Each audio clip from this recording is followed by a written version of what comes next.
வணக்கம். இது நம்ம கிங்வே தமிழ் சேனல். நீங்கள் இன்னும் நம்ம கிங்வே தமிழ் சேனலை சப்ஸ்கிரைப் பண்ணலாட்டி கீழே இருக்க ரெட் கலர் பட்டனை கிளிக் பண்ணி சப்ஸ்கிரைப் பண்ணிக்கோங்க. பக்கத்தில் இருக்க பெல் ஐக்கானை கிளிக் பண்ணிட்டீங்கன்னா நம்ம போடுற வீடியோஸ்லாம் உங்களுக்கு உடனே நோட்டிஃபிகேஷனாக வரும்.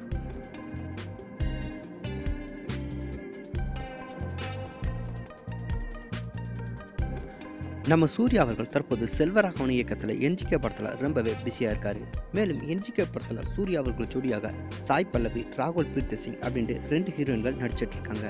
மேலும் இந்த படத்தில் நடிகர் சூர்யா அவர்கள் ஒரு பொலிட்டீஷியனாகவும் ஒரு ஃபார்மராகவும் நடிக்கிறாரு அப்படின்ற மாதிரி நியூஸ் எல்லாம் சமீபத்தில் வெளியாகிச்சு. அது மட்டும் இல்லாமல் இந்த படத்தில் சூர்யா அவர்கள் ஒரு எம்எல்ஏவாக நடிக்கிறாரு அப்படின்ற தகவலும் சமீபத்தில் வெளியாயிருந்துச்சு.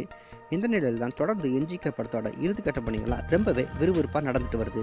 தற்போது என்ஜிகே படத்தோட இறுதிக்கட்ட பணிகள்லாம் கேரளாவில் உள்ள கொச்சியில் ரொம்பவே சுறுசுறுப்பாக நடந்துட்டு வருது. இந்த நிலையில் தான் என்ஜிகே படத்துக்கான ஒரு சாங்கான ஷூட்டிங் கம்ப்ளீட்டாக முடிஞ்சிருச்சு அப்படின்ற மாதிரி தகவல்களும் வெளியாகிருக்கு.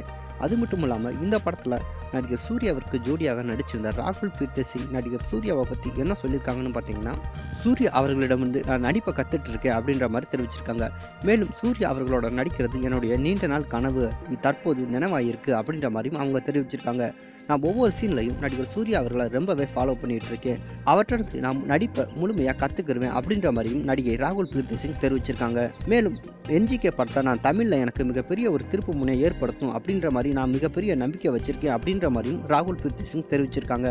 ராகுல் பீர்த்தி சிங் இப்படி சொல்கிறதுனால என்ஜிகே படம் எப்படியெல்லாம் இருக்குமோ அப்படின்ற மாதிரி ரசிகர்கள் மத்தியில் மிகப்பெரிய ஒரு கேள்வியும் எழுந்துட்டு வருது. அதுக்கான விடை என்ஜிகே படம் வெளியானாதாங்க தெரியும். என்ஜிகே படம் எவ்வளவு மாசா வெளியாகுது அப்படின்றத பொறுத்து தான் பார்க்கணும்.